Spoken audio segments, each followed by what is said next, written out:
자, 오늘은 순종이 믿음이 행함을, 이 주제 이야기들을 잠시 언급하는 것이 오늘 이야기에 여러분들에게 더 많은 빨리 이해가 되는 지름길이라고 생각을 하고 주제 이야기를 좀 하도록 하겠습니다. 여러분, 하나님 우리에게 요구하시는 최종적인 신앙의 목적은 행하는 삶입니다. 행하는 삶입니다. 왜냐하면 너희들이 믿음이 있노라 하고 행하지 아니하면 믿음은 헛것이라. 왜냐하면 아는 일, 믿는 일은 누구도 하냐면 귀신들도 알고 믿습니다. 그러나 귀신들은 알고 믿지만 뭐가 없냐면 행하지 않습니다. 그런데 믿음은 어떻게 생기느냐면 순종할 때 생깁니다. 그러면 그 순종해서 생긴 믿음은 결국은 우리의 삶을 하나님 앞에 행함이라는 목적지에 도달하게 하시는 겁니다. 이게 오늘 예수님께서 제자들에게 보여주신 오늘 이 본문의 내용입니다. 다시 한번 말씀을 드릴게요. 믿음은 무엇으로 생긴다고요? 순종할 때 믿음이 생깁니다. 그 다음에 순종의 그 믿음이 결국은 우리에게 삶의 믿음에 행하는 삶으로 결국은 그 목적지에 도달하게 됩니다. 잊지 마십시오. 우리가 순종하지 않으면서 믿음이 생기리라고는 생각하지 마십시오. 순종해야 믿음이 생깁니다. 왜냐하면 순종하는 자가 하나님을 경험하게 됩니다. 그래서 여러분 신앙생활 속에 무엇을 하나님께서 요구하시든지 아마 하나님께서 기도 중에 하나님께서 뭘 요구하실 때도 있고 또 마음으로의 감동으로 하나님이 뭔가를 우리에게 말씀하시고 요구하실 것이 있을 거예요. 그 부분에 대해서 거절하지 마십시오. 무조건 따르십시오. 이유 붙이지 마시고 따라 보십시오. 그러면 아마도 그 순종하는 과정 속에 순탄치는 않을 수 있어요. 오늘 이 본문이 그 얘기예요. 순탄치는 않아요. 그러나 순탄치는 않았지만 그 순탄치 않는 과정을 걸어가면서 하나님께서 일하심을 보게 됩니다. 그 하나님의 일하심을 경험하게 된 것이 결국은 그들이 믿음을 갖게 되고 그 믿음이 순종하는 삶으로 행하는 삶으로 그렇게 결론지게 되는 것입니다. 그래서 오늘 이야기들을 잠깐 이렇게 정리를 해보면 예수님이 이렇게 이야기하잖아요. 지금 이 배를 타고 호수 저편으로 건너가자라는 말은 바로 그 이스라엘의 갈릴리 호수를 두고 하는 이야기입니다. 성지순례를 갔더니 아주 그 옛날에 베드로 때 사용했던 배가 갈릴리 호수 안에 깔아앉아 있는 것을 올려서 복원을 해서 그대로 배를 만들었어요. 그 배를 태워주는 거예요. 그때 예수님 당시에 이런 배를 탔었구나. 배가 작지는 않았어요. 그래서 그걸 그대로 복원해서 배를 했는데 아마도 그 성지순례 오는 많은 사람들이 대부분이 한국 사람들이 많아서 아마 배가 출항을 하면서 한국 태극기를 올려주고 애국가를 틀어주더라고요. 근데 제 마음에는 굉장히 감동스러웠습니다. 왜냐하면 바로 오늘 이 성경 본문이 그 이야기거든요. 예수님께서 제자들을 배에 태우고 호수 저편으로 건너가자 이렇게 얘기를 했을 때 여러분 그 갈릴리 호수 뒷산은 헬몬산이라고 부르는 높은 산이 있어요. 그는 만년설이에요. 늘 산 꼭대기에 눈이 있어요. 그리고 이쪽은 지금 사막 지역입니다. 사막 지역에서 불어오는 열풍과 이 헬몬산에서 내려오는 찬 기운이 밤에 만나서 돌풍을 자주 일으킵니다. 그 돌풍을 일으켜서 풍랑이 일어날 때가 많이 있는데 아시다시피 오늘 이 배를 타고 건너갔던 사람들은 대부분이 예수님의 제자들이었어요. 제자들은 원래 이 갈릴리 호수에서 고기를 잡던 어부들이었습니다. 그러면 이 어부들이었던 그들은 평생 이 갈릴리 호수에서 수많은 일들을 겪었던 사람들이고 또 오늘 저녁쯤 아마도 헬몬산에서 내려오는 찬 기운과 이 사막에서 오는 열풍이 만나서 폭풍이 일어날 것에 대해서 그들은 평생 겪어왔기 때문에 예측을 했을 것입니다. 그래서 예수님이 느닷없이 배에 오르셔서 제자들에게 호수 저편으로 건너가자 이렇게 명하셨을 때, 여러분이 그 자리에 계셨더라면 예수님께 이렇게 얘기했을 거예요. 예수님, 오늘 밤에는 좀 불가능해 보입니다. 아마 오늘 밤에는 분명히 돌풍이 일어날 거고 풍랑이 일어나게 될 것입니다. 이 호수를 건너가다 보면 우리는 굉장히 어려운 난관에 닥칠 수가 있으니까 오늘은 하지 마시고 다른 날 하시죠. 이렇게 아마 건의를 했을 텐데, 이 제자들은 누구도 예수님께 이 건의를 하지 않고 예수님께서 이 호수 저편으로 건너가자라고 했을 때 모두가 다 예수님의 말씀에 순종하여 이 배를 타고 건너가기 시작합니다. 그런데 아마도 그들이 평생 겪었던 대로, 예측했던 대로 풍랑이 일고 바람이 불기 시작하는 것입니다. 그때 그들은 아마 그 풍랑, 한번 생각해봐요. 이쪽이 굉장히 멀어요. 한 60리, 50리. 그러니까 50리에서 한 60리 되는 곳에 한 중간쯤 와서 풍랑을 만났으니까, 그러니까 이쪽으로 가도 멀고 저쪽으로 가도 멀어요. 그러니까 이제 방법이 없는 상태지요. 그리고 그 호수는 정말 제가 이렇게 서서 보니까 저쪽 끝이 반대쪽이 안 보여요. 굉장히 커요. 그러니까 이 밤중에 그들이 아마 방향은 알겠지만 정말 어떻게 해야 될지, 그들은 그 풍랑이 불 때 온갖 방법을 다 봤을 거예요. 그러나 그 풍랑이 잠잠하여지지 않자 예수님을 깨우며 가로되 주여 우리가 죽겠나이다 라고 고백하는 걸 봐서 정말 심각한 지경까지 왔던 것 같습니다. 그때 예수님이 일어나셔서 바람과 파도를 명령하시고 잠잠하게 되었을 때, 그때 제자들은 예수님에게 이렇게 되묻지요. 저가 뉘기에 바람과 풍랑도 순종하는고. 자, 이렇게 된 이 과정들을 보면 그들은 정말 순종했지요. 순종하는 과정 속에서 뭘 만나요? 풍랑을 만나고 어려움을 만날 수 있지만, 풍랑을 만나고 어려움을 만난 그 시간이 하나님을 만날 수 있는, 하나님을 체험할 수 있는 기회예요. 그래서 그들은 드디어 예수님에 대해서 생각하기 시작합니다. 저가 뉘기에. 이것이 바로 그들이 예수님을 향한 믿음을 갖게 된 출발이에요. 여러분, 우리가요, 예수님이 누구인가라는 생각을 해야 믿음이 생깁니다. 정말 생각 없이 믿는 것과 생각을 하고 믿는 것은 다르지요. 하나님은 이런 풍랑을 통해서 예수님이 누구인 줄 우리에게 생각하게 하고, 예수님은 바로 하나님이다 이렇게 제자들에게 표현을 하고 있지 않지만, 그 다음 절에 보면 이제 거라사 지방에서 아주 굉장히 많은 귀신 들린 어떤 한 사람을 치료하시면서 그가 예수님을 보고 이렇게 말씀하고 있지요. 하나님의, 지극히 높으신 하나님의 아들이여, 때가 이르기 전 나를 괴롭게 하기 위해서 오셨나이까. 그 뒤에 밝히는 얘기는 뭐냐면, 지금 여기 제자들이 예수님에 대한 질문이 뭐냐면, 저가 뉘기에 당신 누굽니까? 라고 물었더니 다음 장에 누가 그 예수님이 누군지를 가르쳐 주냐면, 귀신 들린 자가 하나님의 아들이라고 가르쳐 주게 되죠.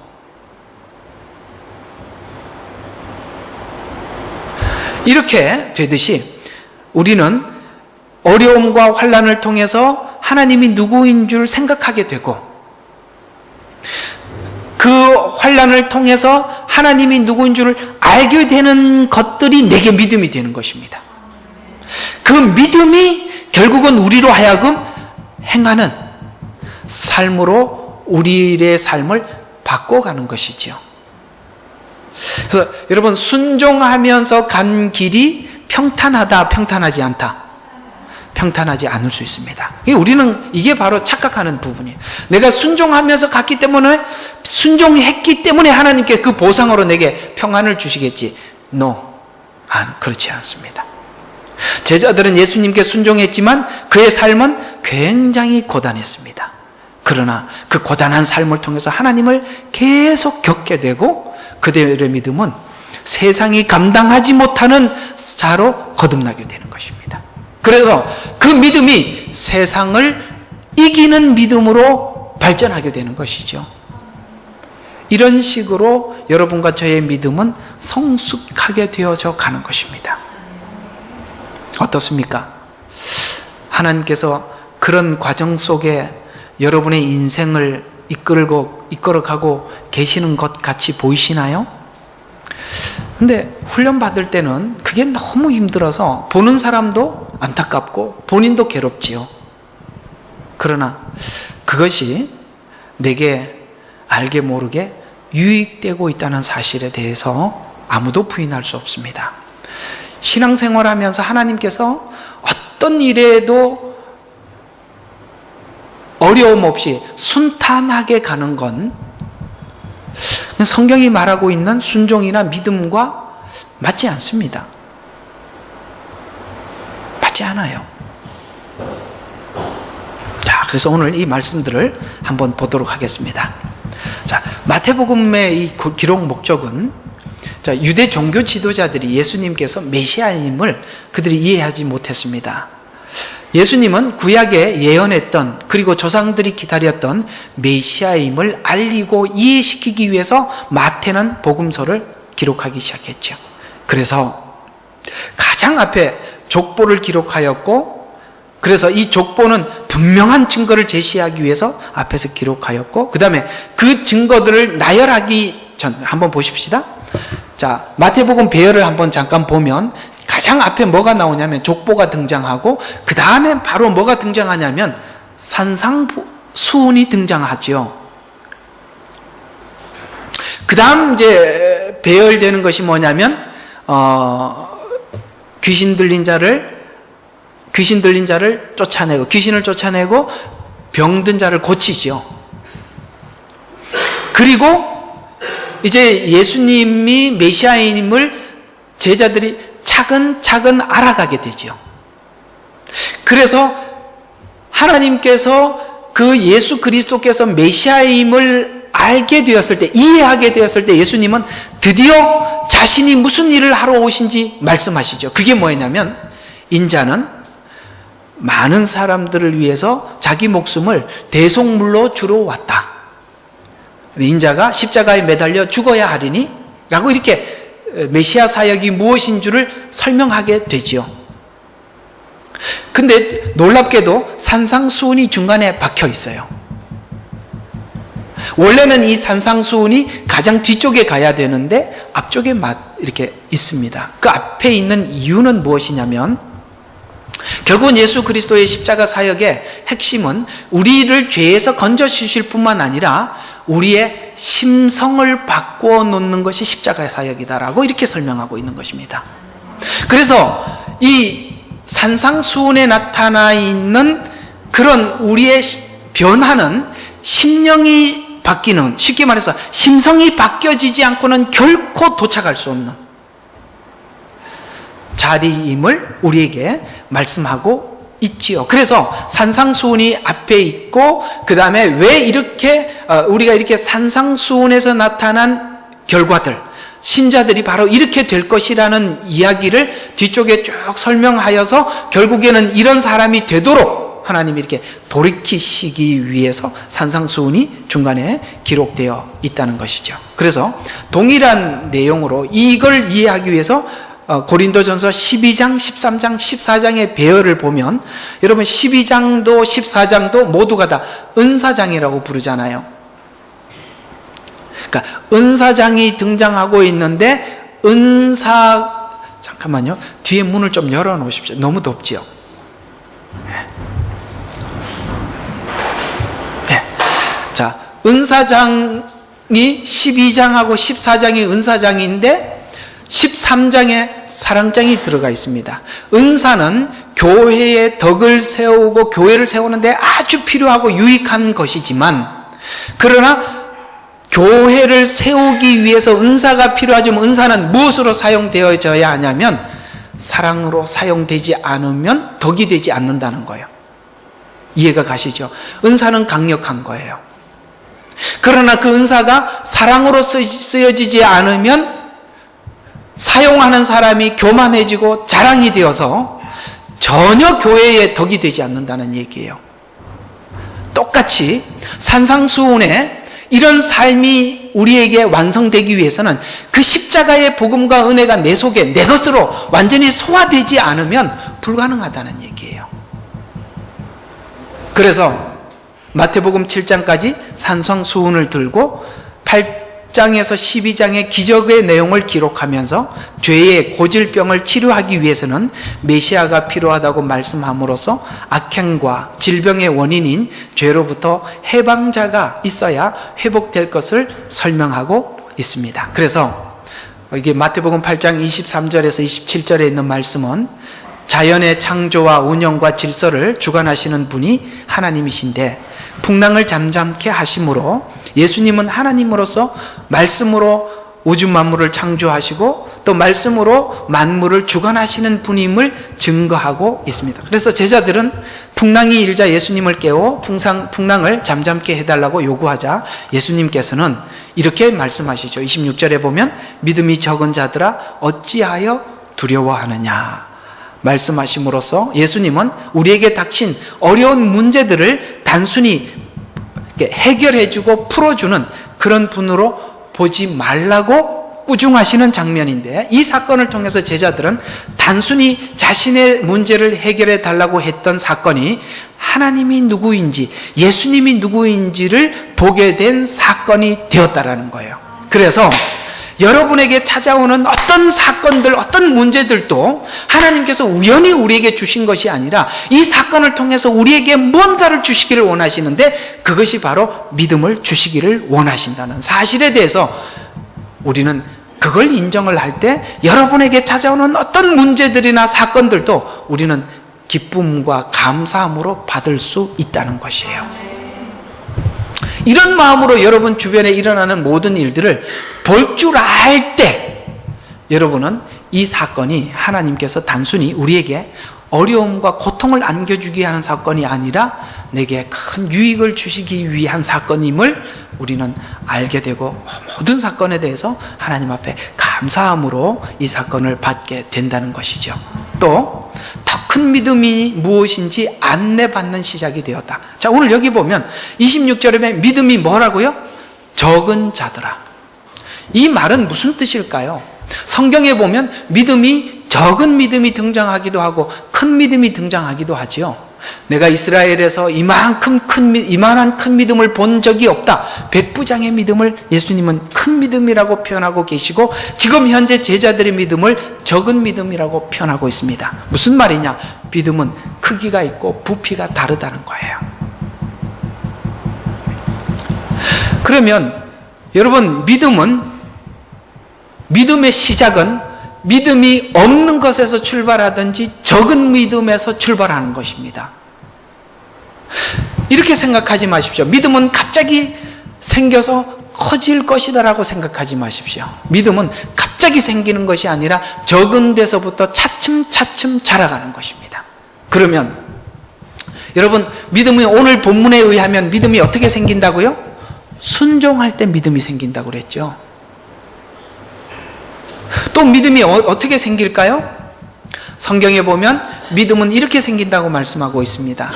믿음은 들음으로, 들음은 그리스도의 말씀을, 이렇게 말씀하고 있죠.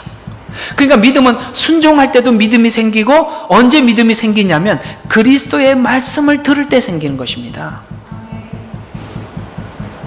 여러분이 체험한, 하나님께서 우리로 하여금 체험하게 하신 것들이 믿음이 될 수는 있지만 그 믿음이 확고한 믿음이 되기 위해서는 그 말씀이 근거가 되어줘야 해요.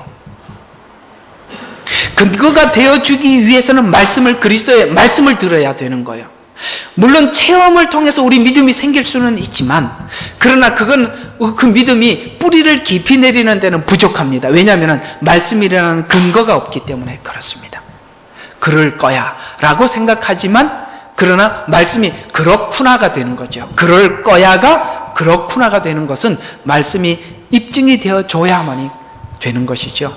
그래서 더 큰 믿음이 무엇인 줄 안내받는 시작이다. 믿음이 적은 자들아, 이렇게 시작된 제자들의 믿음은 결국은 정말 세상이 감당하지 못하는 믿음으로 성숙하게 되죠. 그래서 히브리서에 보면 저들은 세상이 감당치 못하였다, 이렇게 말씀하고 있지요. 예수님이 누군지 근본적으로 생각해보게 하는 계기가 되었다. 저는 참 생각 없이 믿는 분들을 참 별로 안 좋아합니다. 생각을 하셔야 돼요. 믿음이 믿음 되기 위해서는요, 정말 생각을 하셔야 돼요. 우리 한국 기독교 교인들의 정서 속에는 생각하지 않는 믿음이 참 큰 약점이에요. 너무 생각들을 안 하셔요. 생각을 많이 하셔야 합니다. 아멘이시죠? 저가 뉘기에, 이 말은 생각하는 거예요. 바람과 파도도 순종하는 거 생각을 해봐야죠. 예수님은 단순히 치료하거나 우리 생활의 문제를 해결해 주시는 분이 아니라, 아시겠습니까? 그런 분이 아니라 예수님의 십자가 사역으로 우리가 하나님 나라의 이름이 기록하게 되었다. 여러분 보세요. 예수님 사역으로 인해서 여러분의 삶의 문제가 해결되고, 내가 지금 어떤 어려운 문제들을 하나님께서 어떤 질병들을 치료해 주는 정도로 예수님이 여러분에게 전부였으면 좋겠습니까? 아니면 여러분의 이름이 예수님 사역으로 하나님 나라에 기록되는 것이 좋습니까? 당연히 두 번째 이야기죠. 예수님 사역으로 여러분의 이름이 하나님 나라에 기록되는 것이 가장 중요하다고 생각하시잖아요? 그래서 예수님을 삶의 일부분으로 삼지 말고 전부로 삼으라고 말씀하고 있는데요. 누가복음 10장 17절에 보면 70명이 기쁨으로 돌아와서 말하기를 주여 주의 이름을 대면 말기까지도 우리에게 복종하더이다. 20절에 보면 그러나 영들이 너에게 복종하는 것으로 기뻐하지 말고 오히려 너의 이름이 하늘에 기록된 것으로 기뻐하라 하시더라. 무슨 뜻이냐면, 저들이 예수님께서 70인이라는 제자들을 보내서 그들이 사역을 하는데 귀신들이 예수님의 이름을 대기만 하면은 떠나가더라는 거예요. 마귀들이. 그것 때문에 너무 기뻐서 돌아왔더니 예수님이 하시는 말씀이, 그런 것 때문에 기뻐하지 말고 네 이름이 하나님 나라에 기록된 것으로 기뻐해라. 무슨 뜻일까요? 바로 이 말씀의 정확한 뜻은 무엇이냐면, 너희가 예수 이름을 대니까 그들이 떠나갔다는 것은 네가 예수 이름으로 선포했기 때문이고, 선포해서 그가 떠나가게 된 것은 바로 네 이름이 하나님 나라에 기록되었기 때문에 가능한 일이라고 이렇게 말씀하고 있는 겁니다. 물론 제자들이 한 사역과 거짓 선지자들이 주의 이름으로 했던 사역은 다른 겁니다. 그건 구분이 되어야 하지만, 제자들이 이렇게 나가서 사역을 했을 때 이런 일들이 일어났던 것은 바로 그들의 이름이 하나님 나라에 기록되었기 때문입니다. 여러분, 무엇 때문에 기쁘신가요? 예수님이 여러분의 삶에 찾아오셔서 어려운 문제를 해결하시고 그 다음에 여러분의 기도를 응답해 주시는 것 때문에 기쁘신가요? 아니면 내 이름이 하나님 나라의 영원토록 기록된 것 때문에 기쁘신가요? 당연히 하나님 나라의 이름이 기록된 것으로 기뻐하는 것, 그것이 바로 제자들의 온전한 삶입니다. 우리의 삶의 실패의 원인은 무엇입니까? 예수님께, 하나님께 구원의 은총을 받아서 하나님의 자녀된 가치를 모르기 때문에 계속 실패하는 것입니다. 우리가 가치를 몰라 하나님을 섬기면서 계속 우상을 섬기고 있는데, 출애굽의 기적을 목도하고도 계속 우상을 섬기는 것을 여러분 이해할 수 없는 일이죠. 여러분, 이스라엘 백성들에 대해서 그게 이해가 잘 가세요? 이스라엘 백성들이 출애굽의 기적을 보고, 광야 생활의 하나님의 기적을 보고, 가나안 땅에 하나님께서 모든 족속을 물리쳐 하나님께서 그 땅을 주시고, 이런 모든 것을 목도했음에도 불구하고 계속 우상을 섬기는 게 이해가 가십니까? 이해가 안 간다 그러면 나는 그 사람들하고 다르다는 얘기고, 이해가 간다는 것은 난 그 사람하고 다를 바가 없다는 얘기인데, 저는 우리 모두가 두 번째 대답을 해야 합니다. 우리는 그들과 별 다를 바가 없어요. 왜냐하면 왜 그들이 그런 기적을 목도하고도 우상을 계속 섬기느냐면 그 이유는 하나님과 우상의 차이를 구별하지 못하기 때문에 그렇습니다. 이스라엘 백성들은 하나님의 법치 아래에 있는 것이 얼마나 큰 은혜인지 몰라서 하나님을 섬기는 척하면서 자신의 욕망을 채워줄 우상을 섬겨서 하나님으로부터 심판을 받아 하나님이 통치하지 않는 이방 나라의 통치를 받게 함으로써 하나님 없이 사는 인생이 무엇인지 확인시켜주고 있더라는 것이죠. 무슨 뜻이냐면 그들이 하나님을 섬기면서도 우상을 섬기듯이 하나님을 섬기는 것은 하나님이 누구인지 우상이 무엇인지 그러니까 쉽게 말해서 이렇게 배운 이게 오늘 오후 설교하고도 좀 이렇게 맥이 같이 되는 것인데요. 우상을 섬긴다는 것은 내 목적을 가지고 하나님을 섬기면 다 우상 숭배입니다. 하나님을 섬기는 것이. 이해가 가세요? 내 목적을 가지고 하나님을 섬기는 것은 다 우상 숭배입니다. 그렇다면 하나님을 섬긴다는 것은 무엇이냐면 내 목적은 없고 하나님의 목적에 맞게 내가 하나님을 섬기는 것은 다 하나님을 섬기는 것입니다. 그래서 성경은 이렇게 이야기합니다. 우상숭배는 다른 게 아니라 탐심이 우상숭배라고 하는 거예요. 탐심은 내가 내 목적을 가지고 하나님을 섬기는 거예요. 그래서 하나님 앞에 뭐밖에 없냐면 요구밖에 할 줄 몰라요. 하나님 이거 해주세요, 저거 해주세요, 이렇게 해주세요, 저렇게 해주세요. 여러분, 이 기도도 사실은 맞는 기도지만 이 기도도 사실 우상숭배하고 비슷한 기도인데 이것도 한번 점검해 볼 필요가 있는 어떤 한 기도를 한번 제가 말씀드려 볼 테니까 이 말이 우상숭배하고 비슷한 기도라는 것에 대해서 여러분이 인정할지 잘 모르겠습니다만 하나님, 교회에 나왔습니다. 예배 드리러 나왔습니다. 은혜 받게 해주세요. 이거는 어때요? 바른 기도일까요? 받게 해주세요.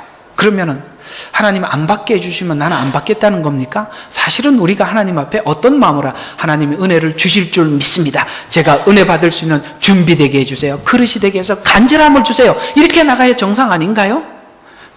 받게 해주세요. 이 말은 나는 가만히 있을 테니까 한번 받게 해줘봐. 이런 얘기밖에 되지 않잖아요. 너무 하나님이 해달라는 쪽으로 너무 수동적인 거예요. 그럼 안 주면 안 하는 거죠. 그래서 저번에도 한번 그런 말씀을 드렸지만 하나님 이제 예배 마치고 나가서 세상 가운데 살아갈 때 죄된 것은 그러니까 보이지도 않게 해주시고 여러분 죄된 것이 어떻게 안 보입니까? 죄가 가까이 오면 하나님 물리쳐 주시고 안 물리쳐 주면 어떻게 할 거예요? 쉽게 말해서 내가 하나님 앞에 적극성을 띠는 기도가 너무 부족해요. 하나님이 뭐든지 나는 가만히 있을 때는 다 해달래요. 그렇게 은혜는 주어지지 않습니다. 오늘 하나님 앞에 제자들은 하나님 앞에 순종하였기 때문에 믿음이 생긴 거잖아요. 우리는 하나님 앞에 아무것도 안 하고 믿음만 달래요. 그건 너무 공짜를 바라는 겁니다. 얌치예요. 그러면 은혜를 받을 수 없어요. 이해가 가시죠? 이 말에 공감하시죠? 하나님 은혜 주세요. 이쪽 기도보다는 하나님 제가 하나님 앞에 은혜를 간절히 사모합니다 하고 내가 하나님 앞에 더 반응을 하나님 앞에 보여야지요. 그리고 내가 더 나가야지요. 은혜를 받고 순종하는데 하나 팁을 드릴까요? 이러면 꼭 내가 내 얘기를 하는 것 같아서 그렇지만 사실 이건 틀린 이야기는 아닙니다. 여러분 교회에서 무슨 광고 하나 하면 무조건 하십시오. 일찍 나오세요. 그러면 무조건 일찍 나오십시오. 그게 팁입니다. 순종이 다른 게 아니에요. 뭐 하십시오 그러면 두 말 하지 말고 그냥 하십시오. 진짜입니다. 그때 여러분에게 주어지는 은혜를 한번 경험해 보십시오. 다릅니다. 그런 거는 다 뺀질뺀질하게 하고 내가 좋은 거 순종하는 거 그게 무슨 순종이에요? 순종이 그게 무슨 놈의 순종이에요? 내가 좋아서 하는 거죠. 순종은 내가 싫더라도 하나님이 원하시기 때문에 무조건 하는 거예요. 오늘 영 나왔으니까 한번, 저는 제가 교회를 섬길 때 제가 목사님 어떤 말씀에 노라고 한 번도 해본 적이 없어요. 무슨 이야기를 해도요, 저는 하려고 했었습니다. 그런 마음 가지면 여러분에게도 정말 큰 유익이 정말 있습니다. 순종은 이런 작은 일에서부터 내 생각을 접고 따르는 거예요. 네. 그렇게 하십시오. 거기서부터 그게 출발점이, 끝이 아니라 그게 시작이에요. 이런 부분이 너무 약해요, 저희 교회는. 또 이런 이야기를 안 해줘서 그러는 것 같아서 오늘 한번 해드렸습니다. 진짜예요. 너무 중요합니다. 순종할 때 믿음이 생깁니다. 그럴 때 그 생긴 믿음은요, 진심으로 하나님 앞에 행하는 자리까지 가는 것입니다. 이런 것 없이 갑자기 하나님 순종하게 해주시, 아니에요. 훈련이 안 됐는데 무슨 그게 되겠어요? 불가능하죠. 자, 성도가 죄를 짓고 우상을 떠나지 못하는 이유는 자신이 목표를 정하고 하나님은 자신의 목적을 이루어주는 분으로 하나님을 이해하기 때문이다. 기독교는 하나님을 목표로 정하고 우리가 하나님을 따라가는 것이 기독교이다. 아멘이시죠? 하나님을 목표로 정하고 우리가 그걸 따라가는 것이 기독교예요.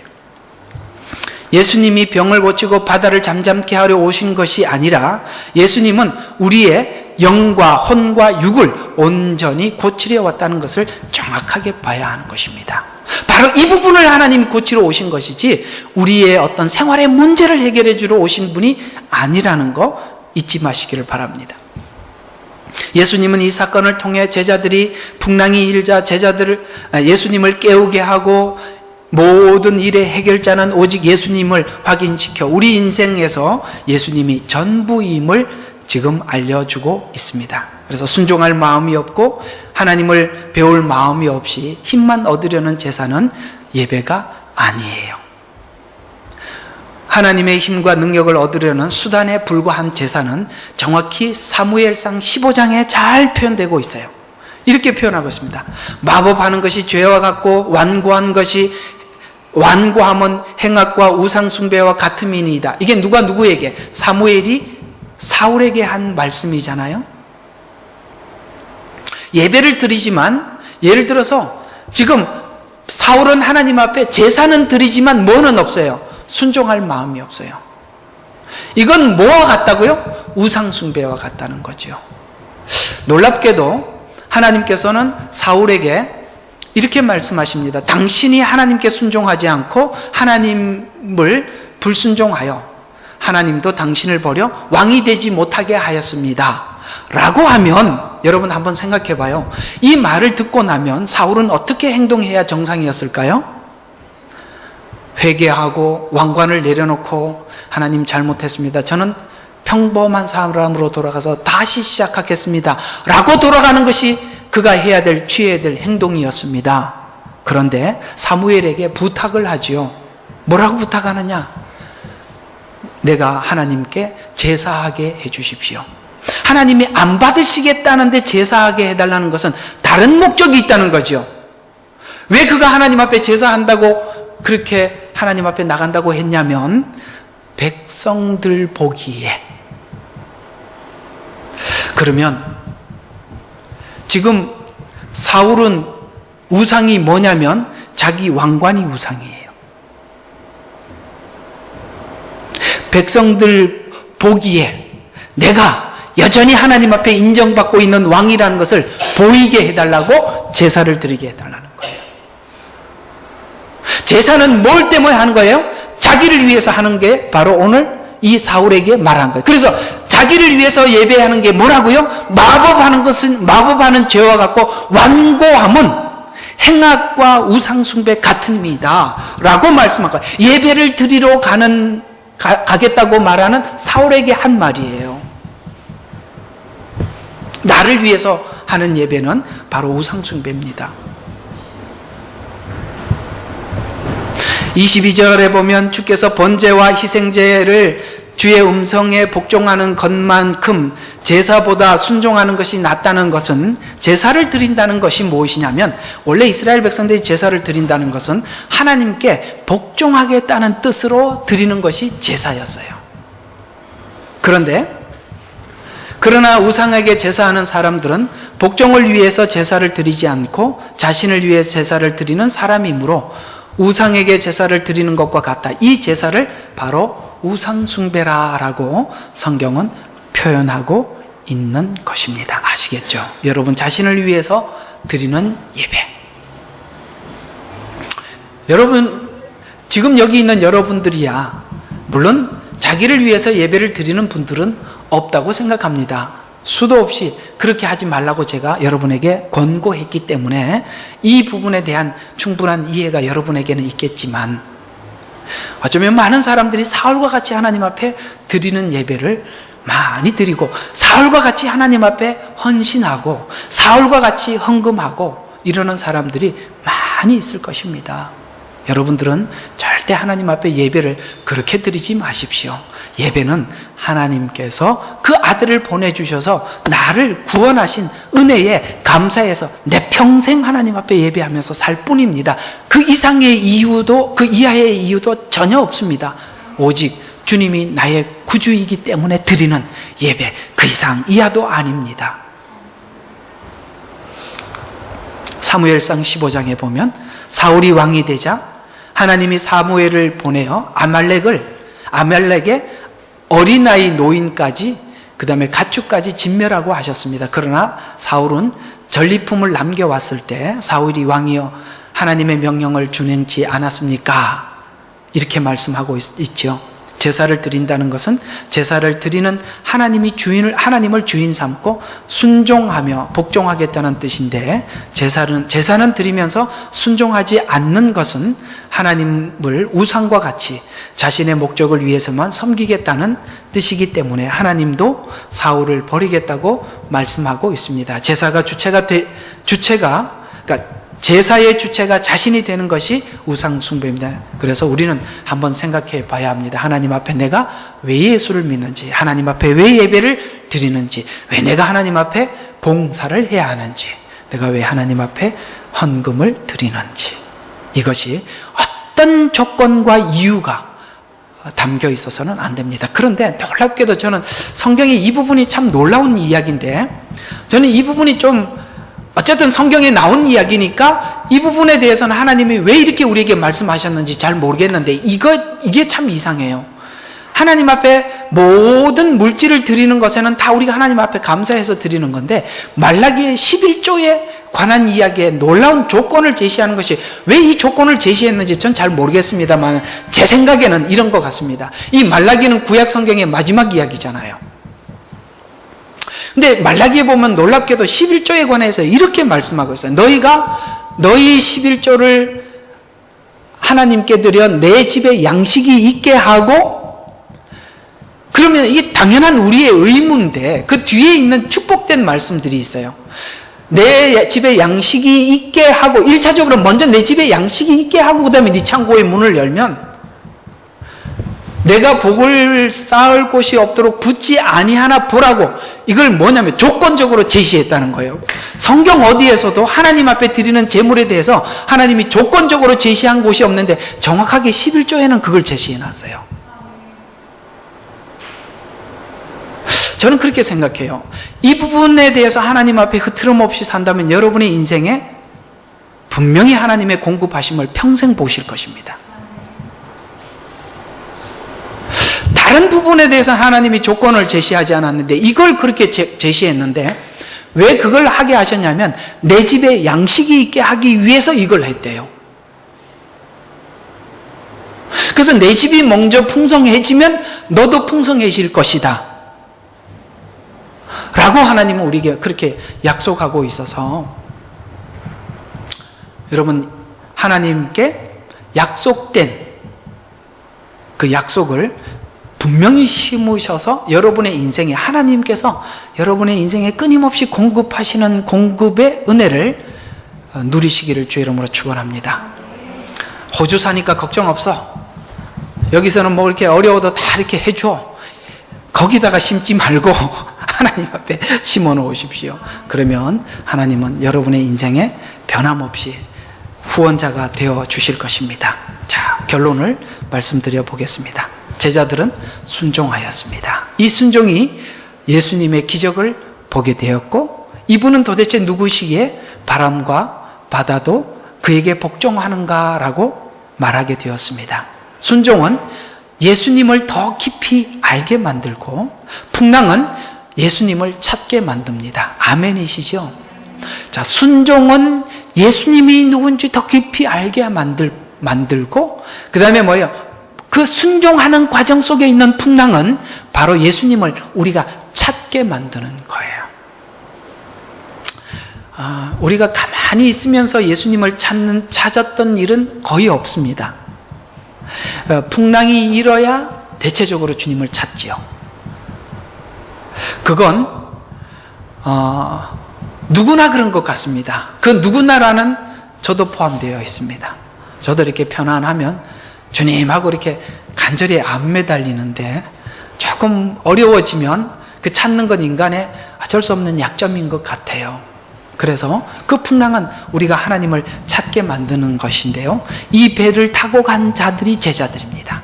그래서 예수님도 우리를 어디에다 태우실까요? 배에다 태우십니다. 순종이라는 배. 여러분, 배라는 것, 저는 이제 해군 출신이니까, 그러니까 배를 타보면, 해군은 이렇게 육군은 경례가 충성이에요. 왜냐면 돌격 앞으로 그러면 충성하는 사람이 돌격 앞으로 갈 수 있으니까 충성이에요. 그런데 해군은요, 충성이라고 부르지 않고 경례에 필승이라고 붙입니다. 왜 필승이라고 붙이냐면, 필히 승리하지 않으면 다 죽어요. 배가 가라앉으면 살 사람이 아무도 없어요. 무조건 죽게 되어 있어요. 그러니까 필히 승리해야 돼요. 배라는 곳이, 이렇게 풍랑이 이는 곳에 한번 가면, 이제 가끔씩 풍랑이 많이 일어도 어선들은 다 항구로 돌아가도 이 군인들이, 정찰하는 군인들은 이게 부두로 들어갈 수가 없고, 여러분, 바람이 불고 파도가 친다고 군인들이 그 경계하는 곳에서 철수할 수 없잖아요. 그러면요, 진짜 파도가 많이 칠 때 배를 타잖아요. 배가 5m에서 7m를 점핑을 해요. 그러니까 물속에 완전히 들어갔다가 튀어 올라오는데, 여러분, 롤러코스터, 정확히 롤러코스터 밤새도록, 그것도 잠시 타지 그걸 24시간 타보십시오. 진짜 기가 막힙니다. 배가 이렇게 내려갈 때는요, 내 몸무게가 제로 같아요. 올라올 때는 내 몸무게를 2-3배를 싣고 올라오는 것 같아가지고, 이렇게 무릎을 구부리면 펴지질 않아요. 그리고 이제 물속에 들어가면서 앙카라 그러지, 앞에 다시 부딪혀가지고 그 배가 막 붕 하고 울리거든요. 쇠가 전체가 막 울리는데, 그때 마음에 어떤 생각이 드냐면, 야, 이게 이렇게 파도가 너무 치니까 배가 기니까 부러질 수도 있잖아요. 알루미늄이거든요. 그러니까 부러지면 다 죽을 텐데 이 풍랑에서 누가 살아나겠나? 배라는 곳이 그렇습니다. 하나님께서 우리에게 환난을 주실 때는 마치 내가 배를 타고 있는 것 같은 상태에서 환난을 주셔요. 어떻게 해결해 볼 길이 없어요. 육지 같으면 도망이라도 가보는데, 배는요, 길이 없어요. 하나님이 거기다가 몰아넣어놓고 훈련시키시는 거예요. 오늘 그 이야기예요. 이게요, 이게 앞으로 전진도 안 되고 후퇴도 안 되는 거예요. 그런 경험이 있다 없다? 지금 그 중이다 아니다? 바로 그거예요. 그런 상태에서 하나님께서 우리로 하여금 네가 할 수 있는 방법은 다 동원해봐라. 아마 그들은 평생 여기서 배를 조정을 해봤기 때문에 아마 키를 오른쪽으로 왼쪽으로 별 방법으로 다 잡아보았을 것이고, 풍랑이 불면 이렇게 파도가 이쪽 방향으로 한 방향으로 치잖아요. 파도를 이렇게 직선으로 치고 나가지 않으면, 옆으로 하면 배가 뒤집어져 버려요. 파도를 타고 이렇게 혹 넘어지니까 항상 이 파도 방향을 그냥 완전히 이렇게 직선으로 치고 나가야 돼요. 그 대신 배가 이렇게 되더라도 근데 옆으로 가면 배가 이렇게 로링을 치면 뒤집어져 버리잖아요. 그러니까 이 사람들이 얼마나 배에 대해서 노련하겠어요. 하나님께서 우리에게 어떤 어려움을 통해서 훈련시키실 때는 우리가요, 별 방법을 다 쓰게 하는 거예요.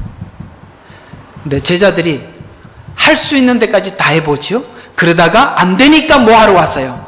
주여, 우리가 죽게 된 것을 왜 안 돌아봅니까? 라고 주님을 깨울 때까지, 그게 기도예요. 그게 정말 죽기 살기로 하나님 앞에 하는 기도예요. 마지막 내가 할 수 있는 일을 다 해보고 하나님 저 도저히 할 수 없어요, 주님만이 할 수 있어요 하고 깨우게 하실 때, 그때 주님의 말씀이 바람과 파도를 잠잠케 하는 걸 보고, 야, 내 모든 것을 그분께 맡겨야 되겠구나. 내가 할 수 없는 어떤 일도 그분이 하시는구나 라고, 여러분의 인생에 예수 그리스도 없이는 절대 내 인생이 아무것도 아니라는 것을 하나님이 알게 해주시기 위해서 풍랑을 주시는 거예요. 그때 여러분, 다른 거 하지 마시고요, 주님을 깨우십시오. 우리 복음성가에 이런 복음성가 있잖아요. 가다가 지쳐 쓰러지면 주 이름 부르겠네. 여호와 나의 하나님 응답해 주시리라. 찬양 아세요? 가다가 지쳐 쓰러지면 주 이름 부르겠네. 기도거든요. 여러분, 이 상태에서 우리가 하나님을 깨우듯이 깨워보시기를 바랍니다.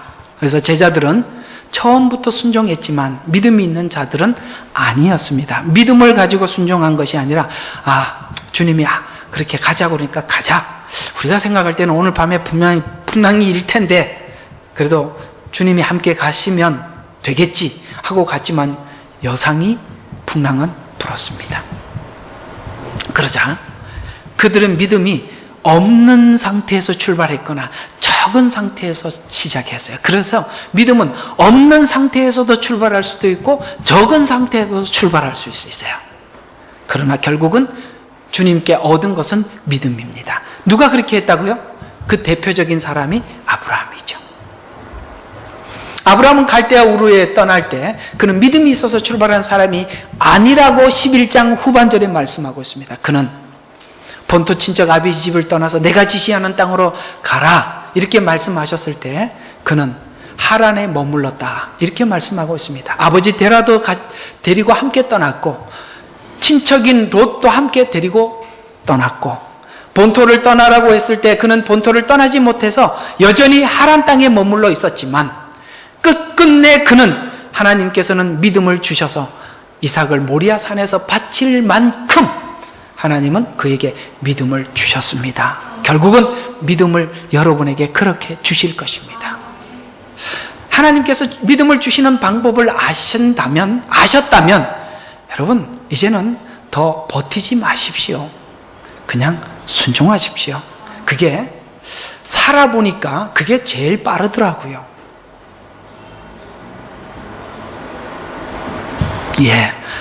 여러분들은 그냥 심각하면 하는 걸로 제가 그렇게 알겠습니다.